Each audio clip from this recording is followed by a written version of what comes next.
এরকম চেহারা দিলে প্রথম ধাপটাই বুঝে যাচ্ছি আমি। এবং আমি দেখেছি যে যাদের চেহারা একটু বেশি ভারী, তোমাকে সেগুলো পালন করতে হবে। তুমি কি এগুলো করোনি? তোমাকে আবার সুযোগ দিচ্ছি, যাও। আবার জন্ম নেয়, আবার ভুলে যায়, আবার এইগুলো রিপিট করে। তার ছেলে তার মেয়ে তাকে পরিত্যাগ করেছে, গিয়ে তার কাছে খাবার দিয়ে আসে। এরকম আছে?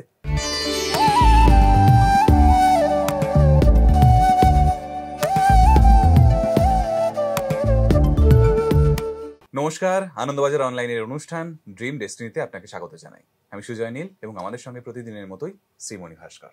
নমস্কার। নমস্কার স্যার। আপনি তো বহু মানুষের সঙ্গে কথা বলেন প্রতিদিন, এত বছর ধরে বহু মানুষ দেখেছেন।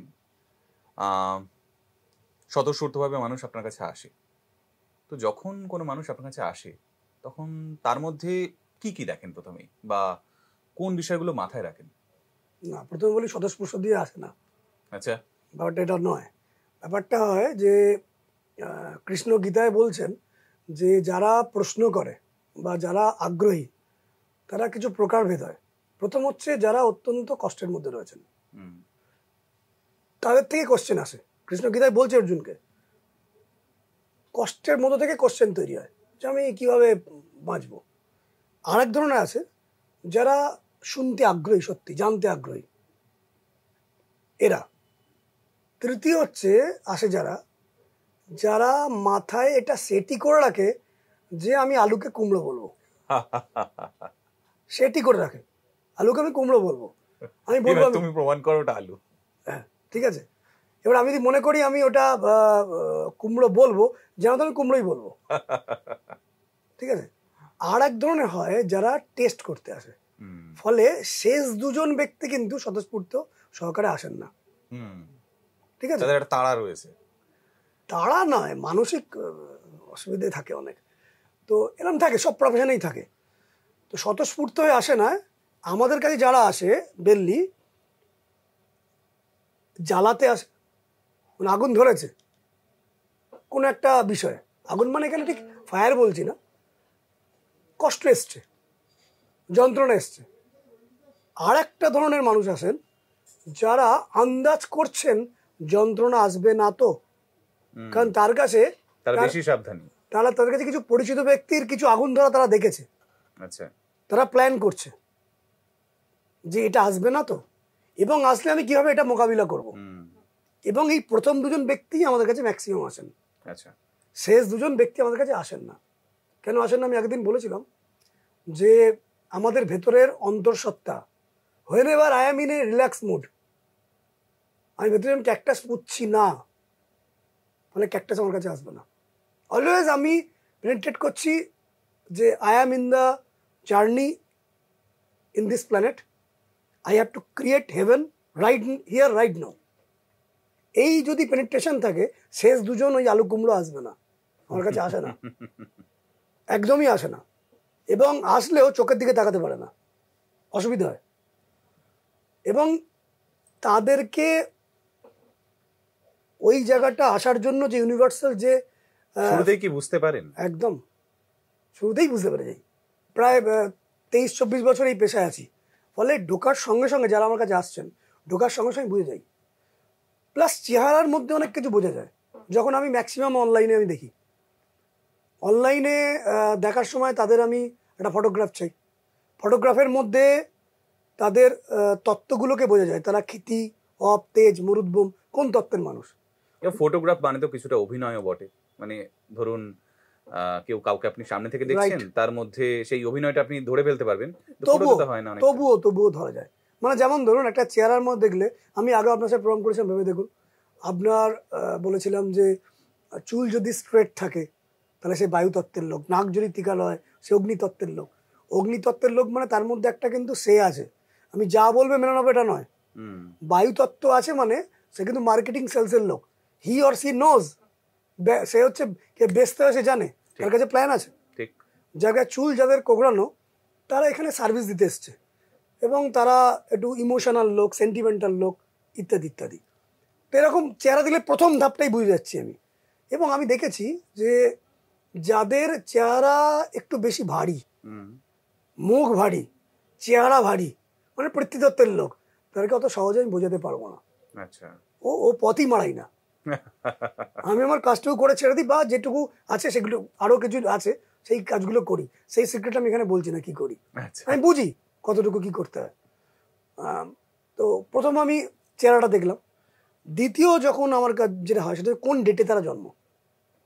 প্রথম অবজার্ভ করে কোন ডেটে মানুষ যে ডেটে জন্মগ্রহণ করে সেই ডেটটা ইন্ডিকেট করে সে এই জগতে কি কি পেতে পারে, তার জন্য কি কি রয়েছে। এটা অনেকে বলে যে আমাদের ফ্রি উইল, আমি যা চাইছি সমস্ত কিছু আমি অ্যাচিভ করতে পারি। ব্যাপারটা পার্শিয়ালি ট্রু। কীরকম? ডেস্টিনি বলে একটা ফ্যাক্টর আছে। যেমন আপনার হাইট কত হবে, ইট ইজ ইউর ডেস্টিনি। আপনার ওয়েট কতখানি হবে, ইট ইজ ইউর ফ্রি উইল। ঠিক। হাইটটাকে ইউ ক্যানট চেঞ্জ, সামান্য চেঞ্জ করতে পারেন, সেই ডেস্টিনি আমরাও চেঞ্জ করতে পারবো না। বাইরে ধরুন রেন হচ্ছে, it is the destiny. Whether you get wet or not, it is your devotion. আপনি ভিজবেন করেছেন, আপনার ডিভোশন। এবার সেইখানে আমি দেখি সেইখানে তার স্কোপ আছে কিনা কিছু। মানে কেউ ধরুন রোগা, তার ওয়েট বাড়ানো কিভাবে সম্ভব তাকে বলে দিই। হাইটটা, মানে আমি এখানে হাইট মানে কিন্তু হাইট বলছি না, মানে তার হাইট হচ্ছে তার destiny, that cannot be changed. তার ওয়েটটাকে চেঞ্জ করা যায়, তার অনেক কিছু আনিয়ে দেওয়া যায় তারই মাধ্যমে। আমি কোনো নতুন কিছু করছি না, তার কাছে সেই অর্থগুলো আছে। এবার প্রথমে দেখে নিই সে কোন কী জন্য কি কি পেতে পারে। সে ডেট ইন্ডিকেট করে দেয় সে কী কী পেতে পারে, এবং ডেট অফ বার্থটা যখন যোগ করে ফাইনাল একটা ডেটে আসে, সিঙ্গল একটা ডিজিটে আসে, সে কী জন্য এখানে এসছে। আমাদেরকে এখানে ঈশ্বর কিন্তু মানুষ করে পাঠিয়েছেন, টিয়া পাখি করে পাঠাননি, গাছ করে পাঠাননি, জন্তু জানোয়ার করে পাঠাননি। কিছু আমাদের এখানে কিছু মানে কিছু দিতে হবে। আমরা সেরকমই কিন্তু বন্ডে সই করে আসি, এটা আমরা জানি না। মৃত্যুর পরই বিভিন্ন রকম গ্রন্থগুলো আমি যা পড়েছি, মৃত্যুর পরে কী হয় জানি না, বিভিন্ন আধ্যাত্মিক গুরুদের থেকে জেনেছি যে মৃত্যুর পরে কিছু কিছু মানুষের আত্মা, এটা পড়েছি, সত্যতা জানি না, দেখা যায় 3 দিনের মধ্যে আবার জন্মগ্রহণ করে নেয়। আচ্ছা। 3 দিনের মধ্যে। আবার কেউ কেউ 8 বছরের মধ্যে, আবার কেউ কেউ 50 বছরের মধ্যে। 3 দিনের মধ্যে জন্মগ্রহণ কেন করছে? তার কাছে এতগুলো কাজ বাকি আছে, সে প্রেয়ার করছে, আত্মা প্রেয়ার করে।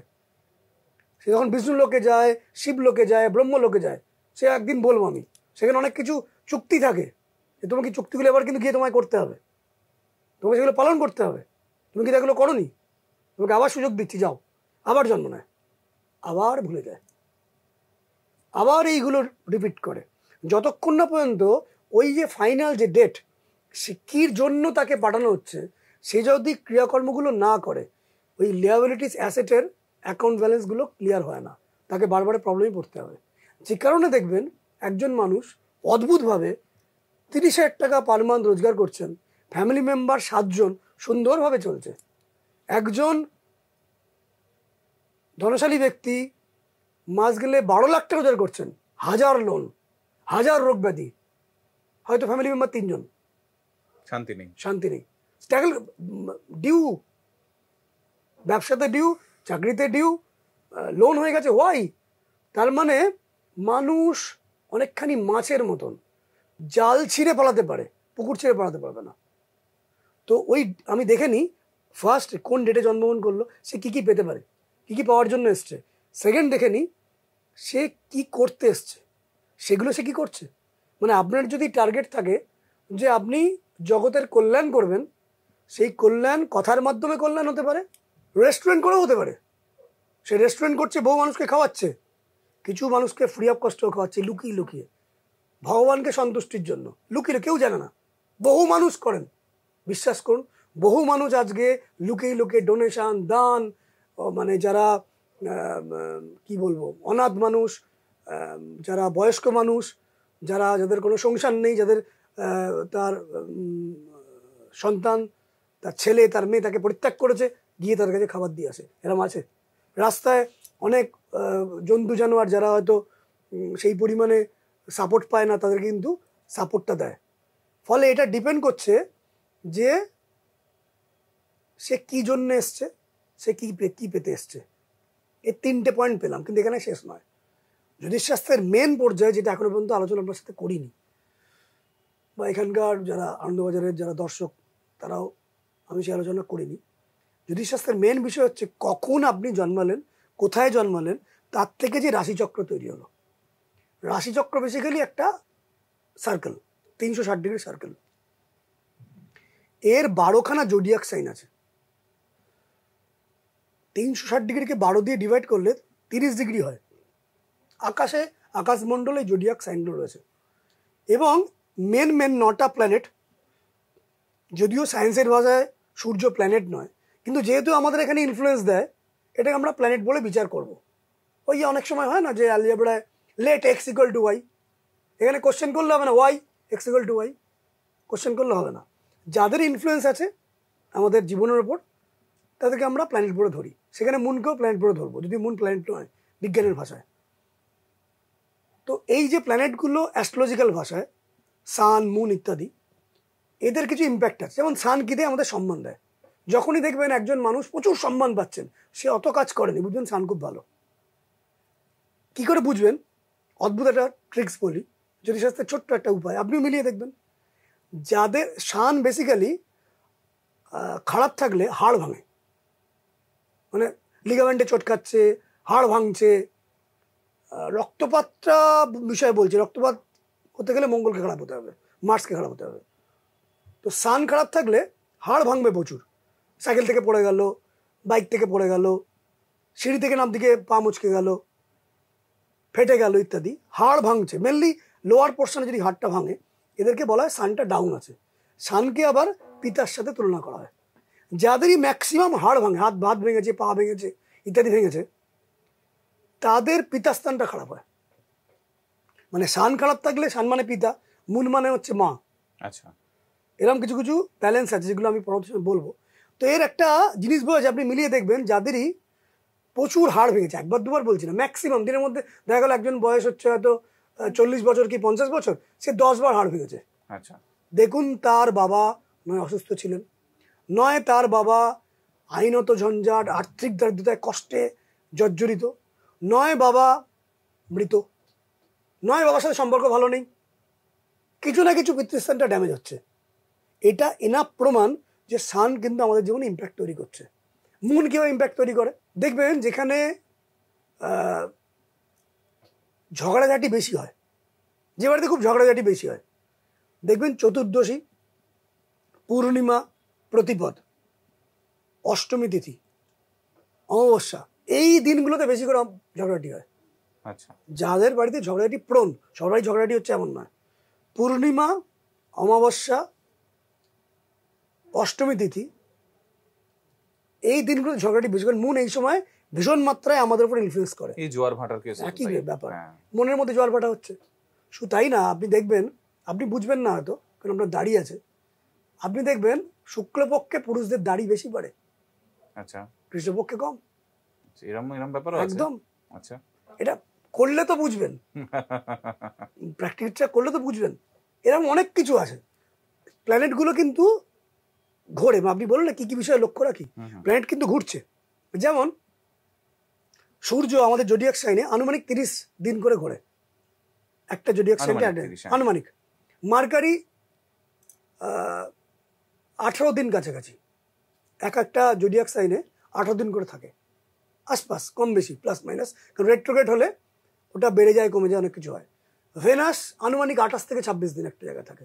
স্যাটার্ন 2.5 বছর থাকে, বহুদিন ধরে কষ্ট দেয়, যে কারণে আমরা শনিকে ভয় পাই। মানে অনেক দিন ধরে থাকছে, তো উপকার দিলেও অনেক দিন ধরে দেয়, চাপ দিলেও অনেক দিন ধরে দেয়। যখন অনেক দিন ধরে চাপ দেয়, সেটা আমরা সহ্য করতে পারি না। আমি বলেছিলাম না যে পেনটা যদি 2 মিনিট ধরে থাকেন কোনো কষ্ট, 2 ঘন্টা ধরলে কষ্ট। তো শনিকে আমরা এই জন্য ভয় পাই, শনি ভয়ের কারণই না। আমি অ্যাস্ট্রোলজিক্যালি শনির কোনো ভয়ের ঘটনাই নেই। 7.5 লোকে প্রচন্ড পরিমাণে ভয় পায়। আমার গাড়ি বাড়ি সম্পত্তি সব 7.5 হয়েছে। আচ্ছা, তো শনি অতখানি ভয়ের কারণ নয়। কোথায় ভয়ের কারণ সেটা আমি পরবর্তী অনুষ্ঠানে হয়তো বলবো। এবার যেটা দেখি সেটা প্ল্যানেটগুলো কিভাবে মুভ করছে ওই জোডিয়াক সাইনের ভিত্তিতে, এবং ওই জোডিয়াক সাইনগুলো কি কি বলছে। মানে প্রত্যেকের তো মেষ, বৃষ, মিথুন, কর্কট, সিংহ, প্রত্যেকেরই হরস্কোপে এই 12খানা জোডিয়াক সাইন থাকবে। 9টা প্ল্যানেট কোথাও না কোথাও সেখানে থাকবে, মেন বিচার্য বিষয়। এই 12খানা যে জোডিয়াক সাইন 12 ধরনের ইনফ্লুয়েন্স তৈরি করে। মেষ রাশির ঘর যেটা এরিজ, হরস্কোপে ওপরে যে এরিজের যে জায়গাটা, সেই ঘরে যে প্ল্যানেট থাকবে, এরিজের কাজটাই হচ্ছে স্পন্টেনিয়াস সলভ। এরিজের ঘরে যে প্ল্যানেট থাকবে সেই রিলেটেড সে স্পন্টেনিয়াস সলভ করে দেবে। এরপরের যে জোডিয়াক সাইন সেটা হচ্ছে বৃষ।